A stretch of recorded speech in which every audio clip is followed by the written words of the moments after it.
ನಮಸ್ಕಾರ ವೀಕ್ಷಕರೇ, ನಾಳೆ ಸೆಪ್ಟೆಂಬರ್ 12ನೇ ತಾರೀಕು ಬಹಳ ವಿಶೇಷವಾದ ಒಂದು ಗುರುವಾರ. ನಾಳೆಯ ಗುರುವಾರದಿಂದ ಕೆಲವೊಂದು ರಾಶಿಗಳಿಗೆ ಅಂದರೆ 6 ರಾಶಿಯವರಿಗೆ ಭಾರಿ ಅದೃಷ್ಟ ಮತ್ತು ರಾಜಯೋಗ ಗಜಕೇಸರಿ ಯೋಗ ಆರಂಭವಾಗ್ತಾ ಇದೆ. ಗುರುರಾಯರ ಸಂಪೂರ್ಣ ಕೃಪೆಯಿಂದ ಮುಂದಿನ 59 ವರ್ಷಗಳ ತನಕ ಈ ರಾಶಿಯವರ ಜೀವನದಲ್ಲಿ ಭಾರಿ ಏಳಿಗೆಯನ್ನು ಮತ್ತು ಭಾರಿ ಹಣದ ಸುರಿಮಳೆಯಾಗುತ್ತೆ ಅಂತಲೇ ಹೇಳ್ಬೋದು. ಹಾಗಾದರೆ ಯಾವೆಲ್ಲ ರಾಶಿಗಳಿಗೆ ನಾಳೆಯ ಗುರುವಾರದಿಂದ ಯಾವೆಲ್ಲ ಯೋಗ ಫಲಗಳು ದೊರೆಯುತ್ತಾ ಇದೆ ಅಂತ ನಾವು ಇವತ್ತಿನ ಈ ವಿಡಿಯೋದಲ್ಲಿ ನಿಮಗೆ ಸಂಪೂರ್ಣವಾಗಿ ತಿಳಿಸ್ಕೊಡ್ತೀವಿ. ಬನ್ನಿ. ಅದಕ್ಕೂ ಮೊದಲು ನೀವು ಕೂಡ ಗುರುರಾಯರ ಭಕ್ತರಾಗಿದ್ದರೆ ಈ ಒಂದು ವಿಡಿಯೋವನ್ನು ಪ್ರತಿಯೊಬ್ಬರು ಕೂಡ ಲೈಕ್ ಮಾಡಿ. ಹಾಗೆ ನೀವಿನ್ನು ನಮ್ಮ ದೇಗುಲ ದರ್ಶನ ಯೂಟ್ಯೂಬ್ ಚಾನಲ್ನ ಸಬ್ಸ್ಕ್ರೈಬ್ ಮಾಡಿಲ್ಲ ಅಂದರೆ ಈಗಲೇ ಸಬ್ಸ್ಕ್ರೈಬ್ ಮಾಡಿ, ಬೆಲ್ ಬಟನ್ ಪ್ರೆಸ್ ಮಾಡಿ.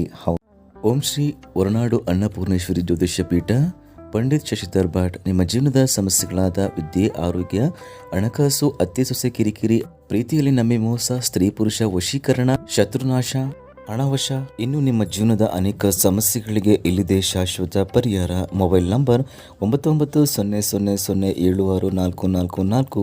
ಈಗಲೇ ಕರೆ ಮಾಡಿ ನಿಮ್ಮ ಸಮಸ್ಯೆಗಳನ್ನು ಪರಿಹರಿಸಿಕೊಳ್ಳಿ. ನಾಳೆಯಿಂದ ಈ ರಾಶಿಯವರಿಗೆ ಭಾರಿ ಅದೃಷ್ಟ ಹಾಗೂ ಗುರುಬಲ ಹಾಗೂ ಈ ಒಂದು ತಿಂಗಳು ಮುಗಿದ ನಂತರ ಈ ರಾಶಿಯವರು ಕೋಟ್ಯಾಧಿಪತಿಗಳಾಗ್ತಾರೆ ಅಂತಲೇ ಹೇಳ್ಬೋದು. ಮುಂದಿನ 59 ವರ್ಷಗಳವರೆಗೂ ಕೂಡ ಈ 6 ರಾಶಿಯವರಿಗೆ ಭಾರಿ ಅದೃಷ್ಟ ಆರಂಭವಾಗುತ್ತಿದೆ. ಹೌದು, ಇಂದಿನ ಮಧ್ಯರಾತ್ರಿಯಿಂದ ರಾಶಿಯವರಿಗೆ ರಾಜಯೋಗ ಹಾಗೂ ಗುರುಬಲ ಮತ್ತು ಮನೆಯಲ್ಲಿ ಹಣದ ಸುರಿಮಳೆ ಸುರಿಯುತ್ತದೆ. ಈ ತಿಂಗಳು ಕೋಟ್ಯಾಧಿಪತಿಯಾಗುವ ಯೋಗ ಈ ರಾಶಿಯವರಿಗೆ ಸಿಗುತ್ತದೆ. ಈ ರಾಶಿಯವರು ಮುಟ್ಟಿದ್ದೆಲ್ಲ ಚಿನ್ನವಾಗುತ್ತದೆ.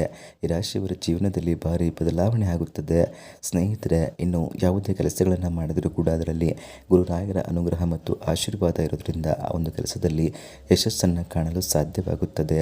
ಇವರಿಗೆ ಗಜಕೇಸರಿ ಯೋಗ ಆರಂಭವಾಗುತ್ತದೆ ಹಾಗೂ ರಾಯರ ಕೃಪೆ ಇವರ ಮೇಲೆ ಇರುವುದರಿಂದ ಇವರು ಪ್ರತಿಯೊಂದು ಕೆಲಸದಲ್ಲೂ ಒಳ್ಳೆಯ ಜಯವನ್ನು ಗಳಿಸಿಕೊಳ್ಳುತ್ತಾರೆ. ಇವರ ಜಾತಕದಲ್ಲಿರುವ ದೋಷಗಳೆಲ್ಲ ನಿವಾರಣೆ ಆಗುತ್ತವೆ. ಇವರು ಮಾಡುವ ವ್ಯಾಪಾರ ಮತ್ತು ವ್ಯವಹಾರದಲ್ಲಿ ಒಳ್ಳೆಯ ಲಾಭ ಸಿಗುತ್ತದೆ. ಕಷ್ಟದ ದಿನಗಳು ದೂರವಾಗಿ ನಿಮಗೆ ಒಳ್ಳೆಯ ದಿನಗಳು ನಿಮ್ಮದಾಗುತ್ತವೆ. ಈ ರಾಶಿಯವರು ತುಂಬಾ ಪ್ರತಿಭಾವಂತರು ಆಗಿರೋದ್ರಿಂದ ಮಾಡುವ ಕೆಲಸದಲ್ಲಿ ಜಯವನ್ನು ಸಾಧಿಸುತ್ತಾರೆ. ಹಾಗೆ ರಾಶಿಯವರ ಅದೃಷ್ಟವೇ ಬದಲಾಗಿ ಯಾರಿಗೆಲ್ಲ ಕಂಕಣ ಭಾಗ್ಯ ಕೂಡಿ ಬಂದಿಲ್ಲವೋ ಅಂಥವರಿಗೆ ಮುಂದಿನ ದಿನಗಳಲ್ಲಿ ಕಂಕಣ ಭಾಗ್ಯ ಕೂಡಿ ಬರುತ್ತದೆ, ಸಂತಾನ ಪ್ರಾಪ್ತಿಯಾಗುತ್ತದೆ. ಆರೋಗ್ಯದ ವಿಚಾರದಲ್ಲಿ ಸ್ವಲ್ಪ ಏರುಪೇರಾಗುವ ಸಾಧ್ಯತೆ ಇದೆ. ಆದ್ದರಿಂದ ಆರೋಗ್ಯದ ಕಡೆ ಗಮನವನ್ನು ಕೊಟ್ಟರೆ ತುಂಬಾ ಒಳ್ಳೆಯದು. ಸ್ನೇಹಿತರೆ, ಹಾಗಾದರೆ ಇಷ್ಟೆಲ್ಲ ಲಾಭಗಳನ್ನು ಪಡೆದು ನಾಳೆಯಿಂದ ಗುರುರಾಯರ ಅನುಗ್ರಹವನ್ನು ಪಡೆಯುವಂತಹ ಅದೃಷ್ಟವಂತ ರಾಶಿಗಳು ಯಾವ್ಯಾವು ಅಂತ ನಾವು ನೋಡೋದಾದರೆ ಮೇಷರಾಶಿ, ಮಿಥುನ ರಾಶಿ, ಕನ್ಯಾ ರಾಶಿ, ಕಟಕ ರಾಶಿ, ತುಲಾ ರಾಶಿ, ಸಿಂಹ ರಾಶಿ ಇವುಗಳ